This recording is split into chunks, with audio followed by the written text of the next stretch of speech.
बिस्मिल्लाहिर्रहमानिर्रहीम। अस्सलाम वालेकुम। उर्दू कहानी मरकज़ पर आप सबको खुश आमदीद।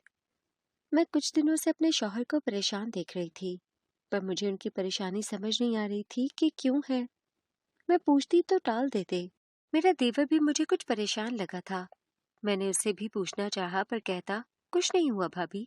तो मैंने उससे कहा कि फिर तुम्हारे भाई को शायद कोई परेशानी है, वो मुझे परेशान लग रहे हैं पर बता नहीं रहे, कुछ छुपा रहे हैं, मुझे ऐसा महसूस हो रहा है। तो मेरी बात पर मेरा देवर खामोश हो गया। मैंने उसकी खामोशी पर उसके चेहरे को बगौर देखा तो वो कुछ घबराहट में मुब्तला था। मुझे इस वक्त ऐसा लगा जैसे शायद वो दोनों ही, मेरा देवर और शौहर, एक बात पर परेशान थे, बस मुझे नहीं बता रहे थे। मैं परेशान होने के साथ साथ तजस्सुस में मुब्तला हो गई थी कि ऐसी क्या बात हो सकती है जो वो मुझसे छुपा रहे हैं, क्योंकि इस घर में मेरी बात चलती थी। जैसा मैं कहूँ वही होता था। मेरी सास और नंद कोई थी नहीं, सिर्फ एक देवर था जो कमारा था, और कुछ दिन पहले उसका रिश्ता एक जगह मैंने तय किया था। लेकिन हैरत की बात ये थी कि उन लोगों को मैंने फोन किया था कुछ बात करने के लिए, तो वो लोग मेरी कॉल नहीं उठा रहे थे। अब तो उनका नंबर भी बन जा रहा था। लेकिन इस वक्त देवर की ऐसी हालत देखकर मैंने ठान लिया कि अब तो अपने शौहर से पूछ कर ही रहूंगी कि आखिर मसला क्या है। इसलिए जैसे ही आज वो काम से थके हारे आए, तो मैंने उनको चाय बना कर दी और साथ बैठकर उनके चाय खत्म होने का इंतजार करने लगी। उन्होंने चाय खत्म की तो मैंने अपनी बात शुरू करने का आगाज किया। मैंने इस बार सीधा उनसे मुद्दे की बात पूछी कि मुझे ये बताएं कि असल बात क्या है। मैं कब से आपको परेशान देख रही हूँ और अपने देवर को भी। आप दोनों ही मुझसे कुछ छुपा रहे हैं। जो छुपा रहे हैं मुझे वो बात बताएं। मैंने इस बार अटल लहजे में कहा, मगर वो टाल मटोल से काम लेने लगे तो साफ साफ कह दिया कि जो बात है मुझे वही बताई जाए। इस बार मुझे बात जाननी है, जो भी है। इतने दिनों से मैं देख रही थी इस बात से अपने शौहर को परेशान होता, फिर देवर को। आखिर तो मुझे अब तजस्सुस होना ही था ना। बात जानने की जुस्तजू में काफी बहस जिद कर दी मैंने अपने शौहर से, और फिर जो बात उन्होंने बताई उसने मेरे पैरों से जमीन निकाल दी। मैं सकते के आलम में अपने शौहर को देखती रही। मुझे यकीन नहीं आ रहा था इस बात का कि ये वाकई सच है या वो मजाक कर रहे हैं, पर मुझे यकीन करना पड़ा इस बात पर, क्योंकि मैंने तो हकीकतन इस बात पर अपने शौहर और देवर को परेशान देखा था। मैं बेबसी से खामोश हो गई, क्योंकि मेरे पास अल्फाज खत्म हो गए थे। समझ नहीं आ रहा था कि ऐसा क्यों हो रहा है। हर बार यही नतीजा निकलता था, पर क्यों? मुझे इस बात ने इस बार संजीदगी से सोचने पर मजबूर कर दिया था, और मैं इस वक्त वाकई गहरी सोच में गुम हो चुकी थी कि क्या करना है अब। जब मेरे शौहर ने मुझे ठोका मारा और कहा, कहाँ गुम हो गई मेरी बात सुनकर, अब क्या करना है, इसका क्या हल निकालें। उनकी बात पर मैं होश में आई और परेशानी से उनके चेहरे को देखती रही। मैंने उनसे कहा कि मुझे देवर की परेशानी हो रही है, उस पर क्या गुजर रही होगी इस बात की वजह से। उस बेचारे का तो कोई कसूर ही नहीं था। असल बात ये थी कि मेरा सिर्फ एक ही देवर था। मेरी शादी को 5 साल हो गए थे और मेरी सास को फौत हुए 3 साल हो चुके थे। मेरी कोई नंद नहीं थी, इस वजह से घर की सारी जिम्मेदारी और देवर की भी देखभाल मेरे जिम्मे थी, और मैं अपने पूरे हक और सच्चाई के साथ खुश उसलूबी से जिम्मेदारी को पूरा कर रही थी।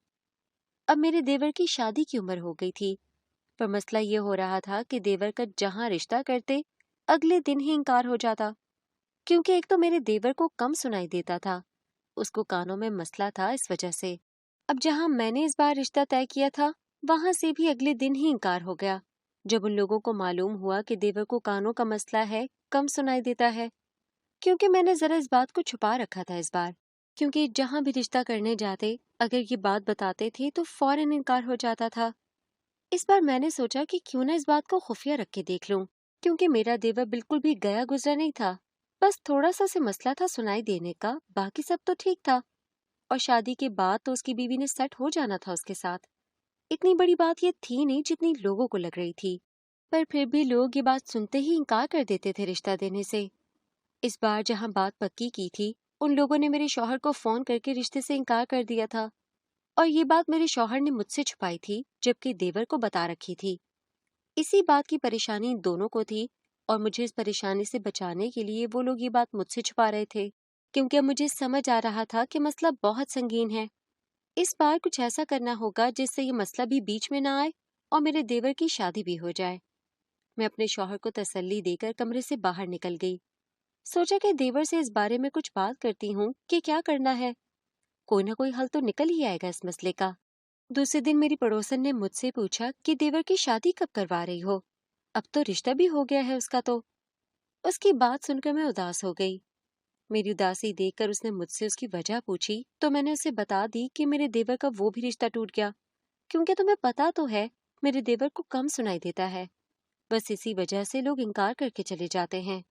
میری بات سن کر وہ بولی، تو لوگوں کو نہ بتایا کرو، کل کو خود ہی لڑکی شادی کے بعد سیٹ ہو جائے گی تمہارے دیور کے ساتھ، اس کو کون سی اتنی بڑی بیماری ہے۔ اس کی بات سن کر مجھے ہنسی آئی کہ اس بار تو میں نے یہ بات چھپائی بھی تھی، پر پتہ نہیں کیسے ان کو پھر بھی معلوم ہو گئی تھی۔ لیکن میں نے اپنی پڑوسن کو نہیں بتایا اور اس سے چند باتوں کے بعد بات ختم کرنا چاہی۔ جب اس نے کہا کہ تم ایک اور کام کرو، میں نے تجسس سے پوچھا کون سا، تو کہنے لگی ایک پیر بابا کا پتہ دیتی ہوں تمہیں، اس سے دم کروا دو اپنے دیور پر، اس سے اثر ہوگا اور تمہارے دیور کی شادی بھی ہو جائے گی۔ میں نے یہ سنتے ہی فوراً اس سے اس پیر بابا کا پتہ لے لیا اور دیور سے اس بارے میں بات کی تو اس نے صاف انکار کر دیا اس کام کو کرنے سے۔ پر میں نے بہت ضد کی اور اسے تھوڑا جذباتی بھی کیا کہ میں تو تمہارا بھلا چاہتی ہوں، تمہارے لیے سب کر رہی ہوں، لیکن تمہیں کوئی پرواہ نہیں، اپنی بھابھی کی بات نہیں ماننی تم نے۔ ایسی دو چار باتیں مزید کر کے اسے اپنی باتوں کے گھیرے میں لے لیا اور اگلے دن ہی ان معاملوں سے میں نے تنگ آ کر اسے دم کروانے لے گئی۔ پیر بابا کو سارا مسئلہ بتایا اور وجہ بھی، جسے سن کر انہوں نے کچھ باتیں کہیں جن پر اس وقت ہم نے عمل کیا۔ پھر پیر بابا دم کر کے کہنے لگے اگلی جمعرات اس کا رشتہ پکا ہو جائے گا، اور اس بات نے میری آنکھوں میں روشنی بھر دی کہ اتنی اچانک جلدی کام ہو جائے گا، مجھے تو معلوم ہی نہیں تھا۔ میں نے تو حیرت کے سمندر میں ڈوبتے ہوئے بے یقینی کا اظہار بھی کر دیا، جس پر پیر بابا کچھ ناراض سے ہو گئے تو میں کھسیانی ہو گئی۔ پر میں کب سے یہ بات محسوس کر رہی تھی کہ پیر بابا میرے دیور کو بڑے غور سے دیکھ رہے تھے، جیسے باریک بینی سے اس کا جائزہ لے رہے ہوں۔ اس کے بعد انہوں نے میرے دیور سے اپنا فون نمبر مانگا، جبکہ رابطے کے لیے میں نے اپنا فون نمبر دینا چاہا کہ ان سے میں رابطے میں رہوں گی، کیونکہ میرے دیور کو اس سب میں کہاں دلچسپی تھی جو وہ اس سے رابطے میں رہتا اور اس کے بتائے کاموں پر عمل کرتا۔ پر میری حیرت کی تب انتہا نہ رہی جب پیر بابا نے کہا کہ تم اپنا فون نمبر مت دو، اپنے دیور کا دو، مجھے اس کا چاہیے۔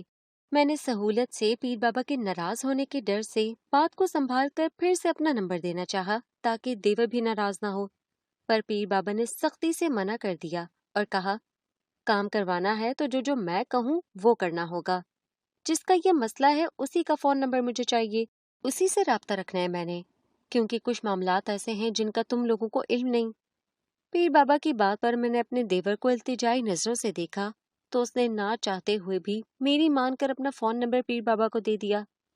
اس کے بعد جو خوشی اور رونق میں نے پیر بابا کے چہرے پر دیکھی تو مجھے اس خوشی کی اصل وجہ سمجھ نہ آئی کہ اس میں تو عام سی بات ہے، روز ہزاروں لوگ ان سے کام کروانے آتے ہوں گے اور ہزاروں سے وہ اس طرح بات کرتے ہوں گے، فون نمبر لیتے ہوں گے، پر یہاں جو ان کی میرے دیور سے فون نمبر لیتے وقت مسرت و خوشی تھی وہ مجھے تھوڑا سوچنے پر مجبور کر رہی تھی کہ ایسا کیوں ہے۔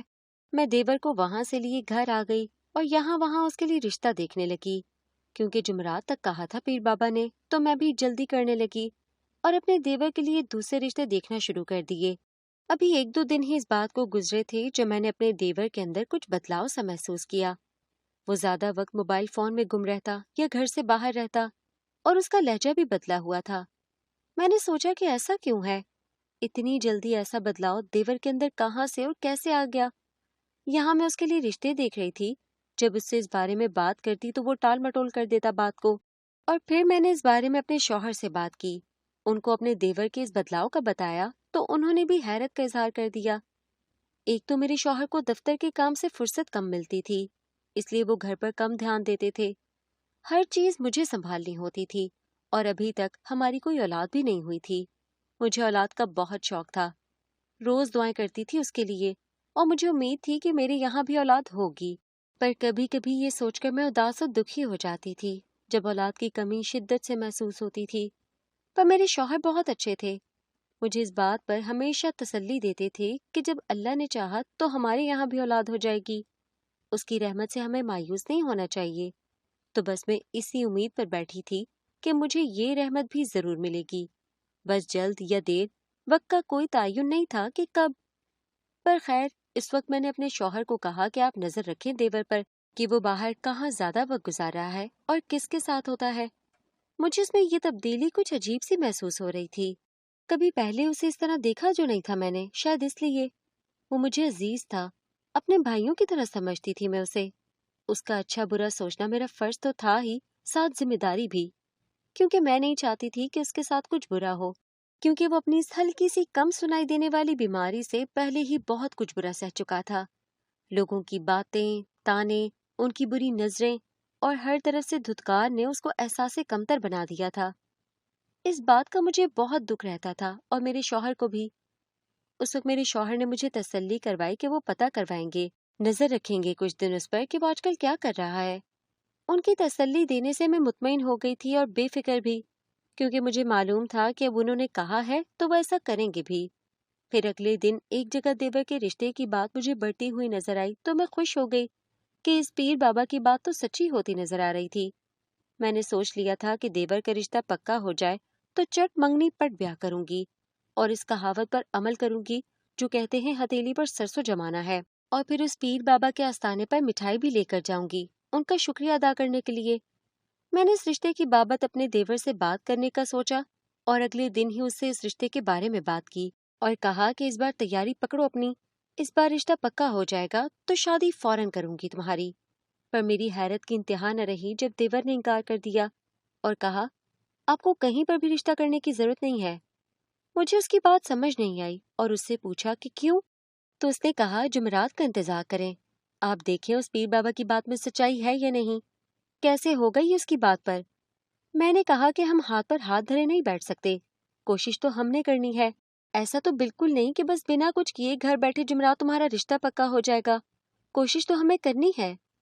मेरी बात सुनकर फिर उसने जो मुझे समझाया, उसने मेरे कान खोल दिए कि फिर तो उसका कोई फायदा नहीं हुआ ना भाभी कि वही मेहनत हम करें, जबकि हमने तो उस पीर बाबा की बात पर यकीन रख के बैठना है, क्योंकि ये दम तावीज तो इसलिए होते हैं कि काम खुद ब खुद हो जाए।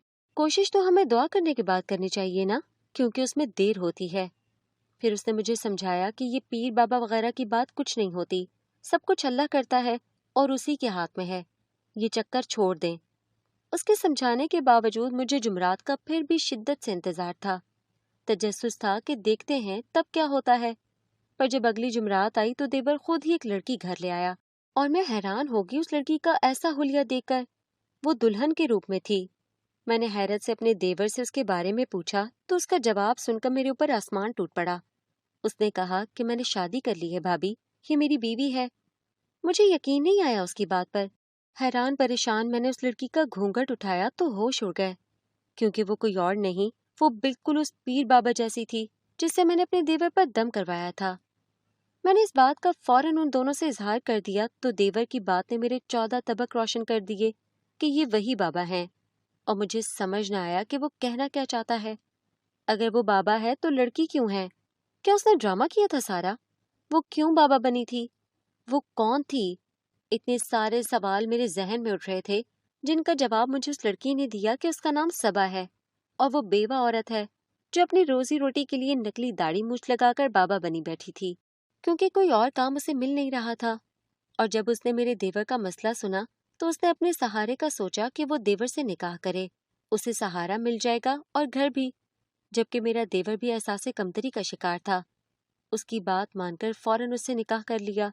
मुझे अब समझ आया, तो ये वजह थी जो वो मेरे देवर का नंबर लेने पर जिद कर रही थी, और मेरे देवर से वो राब्ते में थी।